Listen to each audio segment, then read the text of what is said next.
Hello दोस्तों, hi. Welcome to UPSC topper hub. स्वागत है आप सबका। एक बहुत महत्वपूर्ण क्लास आप लोगों के लिए मैं लेकर आया हूं। बहुत महत्वपूर्ण सेशन मैं इसको कह सकता हूं। आप में से बहुत सारे बच्चे ऐसे हैं जो ईपीएफओ प्लान कर चुके हैं। अब उनके सामने एक ही चीज है कि ईपीएफओ की तैयारी कैसे करें। सर, हमने सुना है कि ईपीएफओ का बहुत सारा सिलेबस जो है वो कंप्लीटली यूपीएससी जैसा है, तो हमारे पास तो मौका होना चाहिए कि हम ईपीएफओ की तैयारी में चार चांद लगा दें। बात बिल्कुल सही है कि कहीं ना कहीं आप ईपीएफओ को अपने हिसाब से बिल्कुल प्रिपेयर कर सकते हैं, अपने तरीके से लेकर चल सकते हैं। अब इसी चीज को समझने के लिए एक जनरल स्टडीज के जो टॉपिक हैं, सब्जेक्ट हैं, like history, geography, polity, current affair, science and tech, इनको हटा देते हैं, इकोनॉमी को।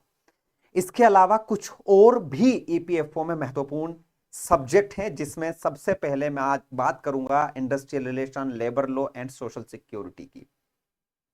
कैसे तैयार करें, क्या सिलेबस है, कौन कौन से टॉपिक हैं, कुछ टॉपिक मिलते जुलते हैं क्या, क्या हैं, उन सारी चीजों को हम यहां पर डिस्कस करेंगे, उन सारी चीजों को हम यहां पर समझेंगे। आगे बढ़ने से पहले आप लोगों को पता है कि ईपीएफओ का बैच लॉन्च हो चुका है। आप लोगों के लिए महत्वपूर्ण है, आप लोगों को यूपीएससी टॉपर हब की वेबसाइट पर जाना है। मैं आप लोगों को दिखाता हूं ताकि आप लोग चीजों को समझ सकें।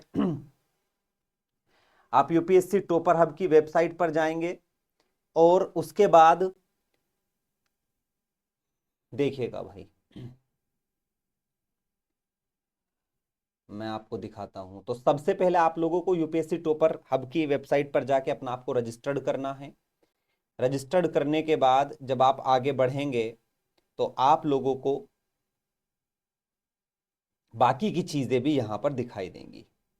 इसका मतलब यहां पर आप लोगों के सामने यूपीएससी टॉपर हब की वेबसाइट दिख रही है। Yes sir. आप जब इस वेबसाइट पर जाएंगे तो आप लोगों को यहां पर सेक्शन दिख रहा होगा ईपीएफओ, ईओ, एओ, एपीएफसी। आप लोगों ने इस पर क्लिक किया। यहां पर आप लोगों को फ्री मटेरियल भी मौजूद है। यहां पर आप लोगों के लिए लाइव बैच भी है, जो कि आप लोगों का 11 अगस्त से शुरू हो रहा है। एक ऐसा बैच जो आप लोगों को सिलेक्शन की तरफ लेकर जाएगा, एक ऐसा बैच जो आप लोगों की जिंदगी में बदलाव लेकर आएगा। तो जो बच्चे यहां से प्लान कर चुके हैं कि सर कुछ अच्छा करना है, उनके पास इससे बेहतर मौका नहीं होगा कि वो इस बैच में एनरोल ना कर सकें या इस बैच के साथ ना जुड़ें। ठीक है। फीस सर हमने बहुत कम रखी है, 4999 फीस रखी है।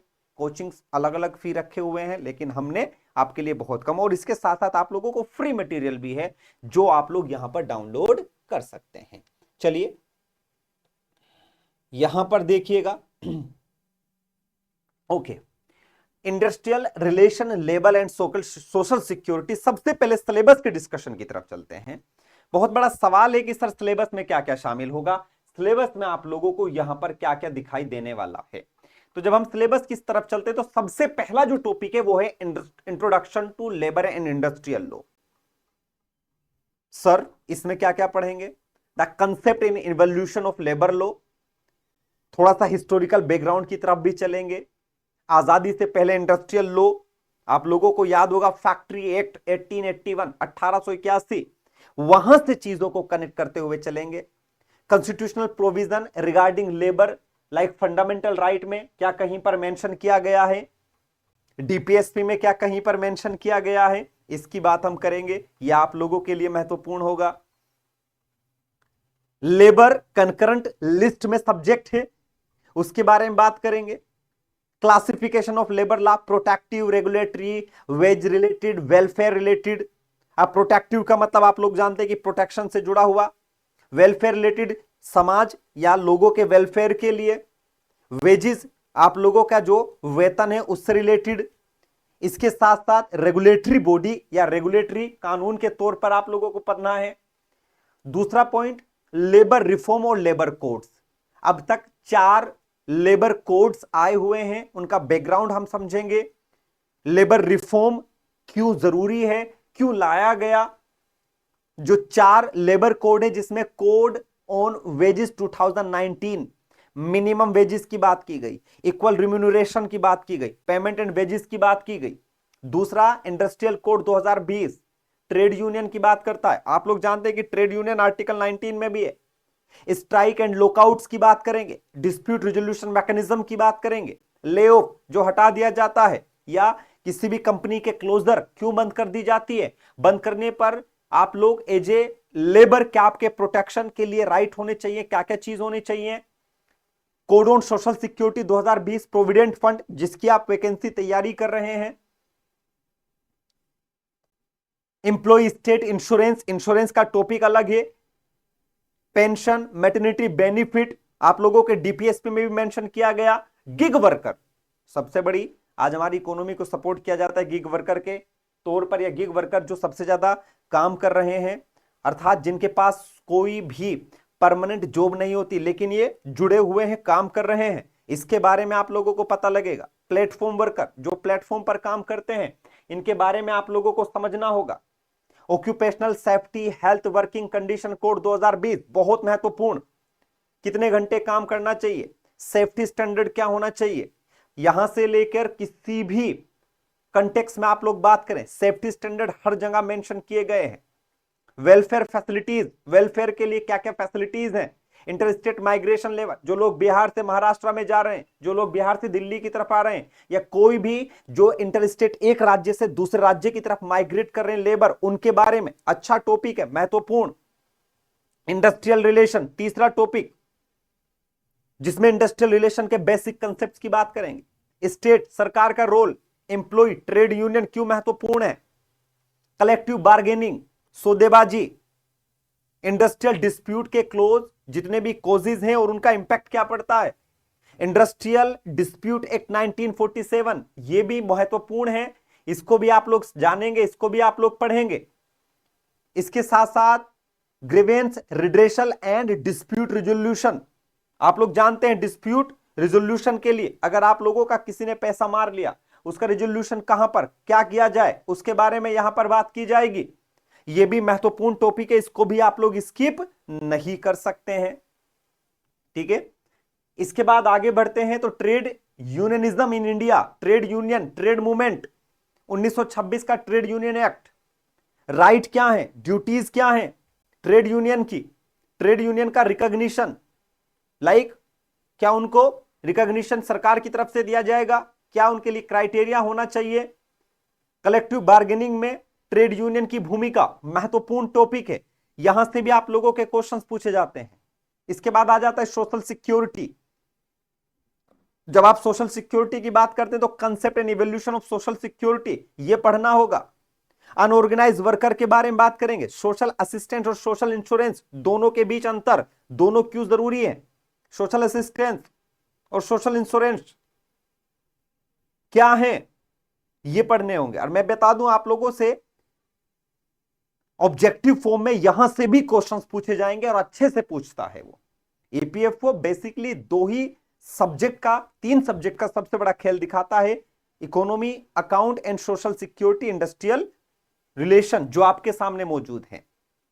इसके अलावा कुछ schemes like employ provident fund EPF, miscellaneous provision act 1952, 1948 का employ state insurance, maternity benefit 1961 का, पेमेंट ऑफ ग्रेजुएटी एक्ट 1972 का, पेंशन स्कीम, श्रमयोगी मानधन योजना, बहुत महत्वपूर्ण योजनाएं पूछता है, करंट के हिसाब से भी पूछेगा, करंट के कंटेक्स्ट में भी जानेगा और बहुत अच्छे से चीजों को वो आपसे पूछेगा। इसके अलावा wages and bonus law, minimum wages act 1948 महत्वपूर्ण, payment of wages act 1936, equal remuneration act 1976, इनको पढ़ना है और पढ़ तभी सकते हैं जब आपके पास प्रॉपर इंफॉर्मेशन हो, प्रॉपर टीचर हो, आप तरीके से तभी चीजों को मैनेज करने में सफल होंगे, अन्यथा आप इन चीजों को समझने में सफल नहीं हो सकते और कंपटीशन बहुत टफ है। मैं आप लोगों से बार बार कह रहा हूं कि अगर सिलेक्शन लेना है तो जुड़ना होगा, पढ़ना होगा, और हमारी यूपीएससी टॉपर हब की वेबसाइट पर ये सारी चीजें अवेलेबल हैं, आप जा सकते हैं, फ्री कंटेंट डाउनलोड कर सकते हैं, टेस्ट पेपर डाउनलोड कर सकते हैं, अपनी चीजों को बेहतर करने के लिए आगे बढ़ सकते हैं, ठीक है। इसके साथ साथ लास्ट में labour welfare and working condition, factory act 1948, और उससे पहले मैंने पहले कहा था फैक्ट्री एक्ट 1881, उनको भी पढ़ेंगे। शोप एंड एस्टेब्लिशमेंट एक्ट, बहुत कम समय में 20 से 22 लेक्चर में आपको ये सारा खत्म करवाया जाएगा। Shop and establishment act, contract labour क्या होती है 1970 का उनके लिए act, interstate migrant workman act, interstate migrate worker को भी पढ़ेंगे, इंटरस्टेट माइग्रेंट वर्कमैन एक्ट को भी पढ़ेंगे, child labour CLPRA, bonded labour के बारे में फंडामेंटल राइट में भी बातचीत की गई है, इंटरनेशनल लेबर ऑर्गेनाइजेशन का कन्वेंशन और रिकमेंडेशन क्या भूमिका है उसकी, इंडिया और ILO के बीच रिलेशन, कहां पर हमने रेटिफिकेशन किए हैं, किन चीजों को हमने मान्यता दी है, सस्टेनेबल डेवलपमेंट के साथ लेबर वेलफेयर, बिल्कुल इसको भी यहां पर शामिल करेंगे, इसको भी हम पढ़ेंगे, यह भी इंपॉर्टेंट है। इसके अलावा labour administration and governance 9th topic, centre और स्टेट लेबर डिपार्टमेंट का रोल क्या है, labour inspector and enforcement mechanism क्या है।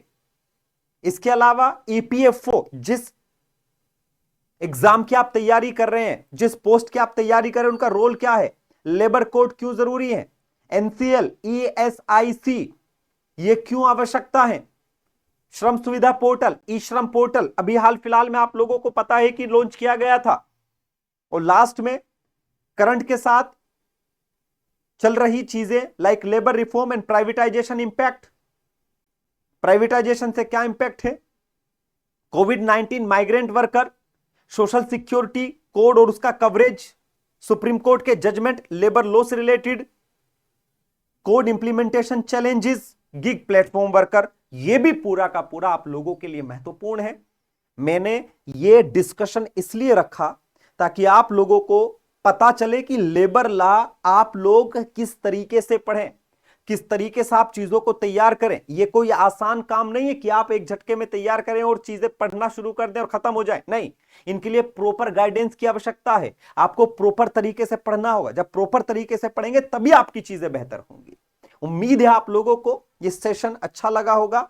मैं आप लोगों को वापस से अपनी वेबसाइट दिखा देता हूं, जहां से आप लोगों को अपनी चीजों को बेहतर करने के लिए पढ़ना होगा, जहां से आप अपनी चीजों को बेहतर करके शुरू करेंगे।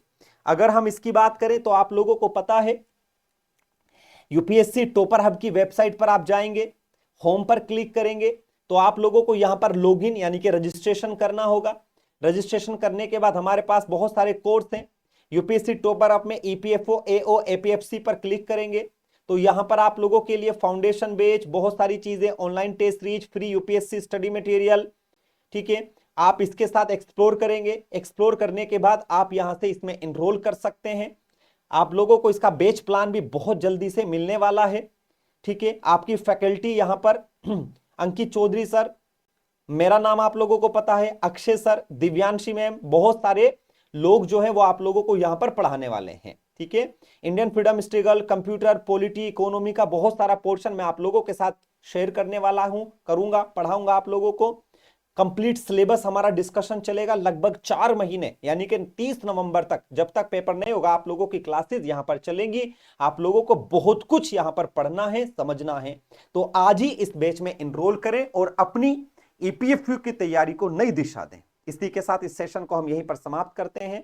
खुश रहें, मुस्कुराते रहें, अपना ख्याल रखें। जय हिंद, जय भारत, धन्यवाद, बहुत बहुत शुक्रिया गाइस।